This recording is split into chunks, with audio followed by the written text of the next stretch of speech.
I was absent from school the other day, and the day before, I stayed a few minutes late after school so that I could write sub plans on my whiteboard. And I made detailed sub plans. I'm talking, I wrote sub plans. And I listed the assignments for students to do. And it wasn't even something that the teacher, whoever was going to come in, would have to come in and tell them. The students, I believe, are capable and they understand. And I did my diligence to make sure that they were everything was clearly defined. And I even thought about some questions or some things that students might say to try to get out of it. Like, oh, well, this or this, or he says this. And I put out to the side, yes, you do need to blah, blah, blah. Like I preemptively wrote out all this stuff. Okay. So Yeah. when I came in the next day, I saw that the sub had written their own plans to the side of my plans. Their own plans. Okay? And I just thought to myself, like, why? I don't understand because I put everything that students needed to do and I set it up for them.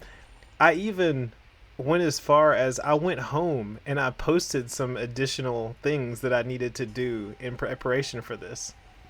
And the sub Yeah. came and said, "Here are the plans." And from what I understand, actually told them that they didn't have to do any of that. So, what is your thought on that? Because I was just, I said, well, I guess I got to pivot a little bit and do something different and readjust and come up with a different time for students to do some of this and finish this. But it didn't make any sense to me. So what's your thought on that? Are subs supposed to follow the sub plans, or do they get to make their own plans? That's the question. This is a joke. You're not really asking me this. That's the question. I mean, what would you I guess, say? What do you? Yeah. well, first of all, it depends on the situation. Like, if it's a sub that, uh, sometimes our paraprofessionals or teachers end up covering another class, right? So they're not really a sub, but they are covering the class. Um, you don't really have much of a choice there. But if it's like truly somebody off the street, like a substitute who's not a standard employee at your campus, I would tell whoever's in charge of that sub is not allowed in your room anymore. Like that's what I would do. But I know not all schools have that ability or opportunity. Um, that's what I would do first. Second, I think in addition to what you wrote on the board, it might be valuable, and you may already have this, but it would probably be valuable to have like typed out and labeled whatever they're supposed to be doing. So I know for me, like I have a generic sub plan that I leave out um, when I leave it on my desk. All the work is labeled, yada yada yada. So I think that like that's you know the first. I don't know what I'm doing in this game right now. you're I thought. doing good, is what you're doing. Oh, okay. Um. So like I make sure that everything is labeled, but I also think if you know you're going to be out, make sure that you tell your students like the instructions will be on the board and you will follow that. But I also think that, like, knowing kids, especially middle school aged, they're going to choose whichever one of the things they want to do. So if the sub comes in and says, oh, you can just draw pictures as long as you're quiet, I don't care, that's what the kids are going to do. Right? Like, they're not going to do the work you left.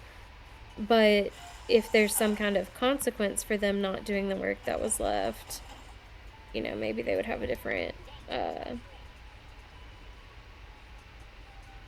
approach or a different, I don't know. Yeah.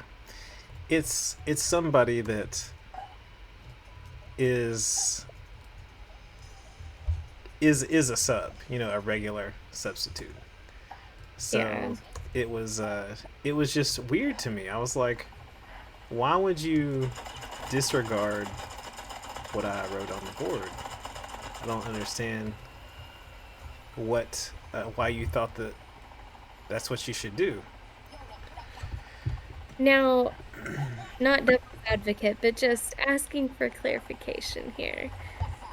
What you wrote on the board, did you have that, like, the date you were going to be out as the date on there? No, I was just out that one day.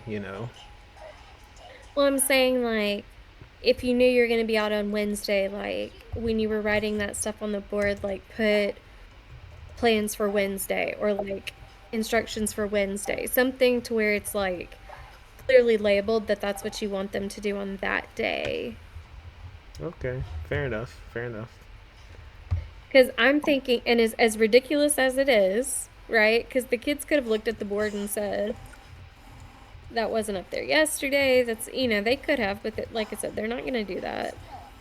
But some substitutes will legit look at that and say, well, I don't know what that means, so this is what I'm going to have you do instead. When we have so we have like a full-time substitute who comes in every day. If somebody's out, they are the first person to get assigned.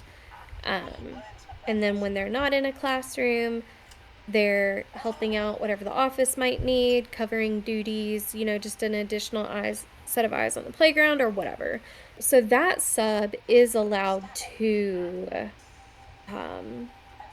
like on our campus, that sub, the students can get on Chromebooks when that sub is in the room. For other substitutes, like just random people, the students are not allowed to get on Chromebooks. That's a campus rule because I don't think I have to go into too much detail, but middle schoolers without proper supervision on Chromebooks does not equal the best choices being made. Yeah. Did I tell So, you about the one student that hid the controller in his jacket? I don't remember. That's pretty clever. Yeah, I had a student that he he brought an Xbox controller to school, hid it in his jacket, and was playing Fortnite in my class. You know, And there was another day that I was absent, and when I came back, I asked one of the students. I said, "So what'd y'all do yesterday?" "Oh well, so and so and so and so and so and so were playing Fortnite." I said, "Really?" and they love to tell on each other. That's the Really? funny part. So yeah, The yeah, unfortunately those are not the kind of decisions that we were seeing. But I mean, same general principle, right? Like, just not. Okay, I thought I had the jetpack on. Just blew myself up. But yeah, so anyway, so that's like our campus rule. So it's paper and pencil packets. Just yeah. I don't know about the LEAP test, but for the STAR test, they release the old test So, kind of one thing we always just keep on hand is like a set of STAR tests. So if you are absent unexpectedly, the kids just take a STAR test and then it is what it is, like.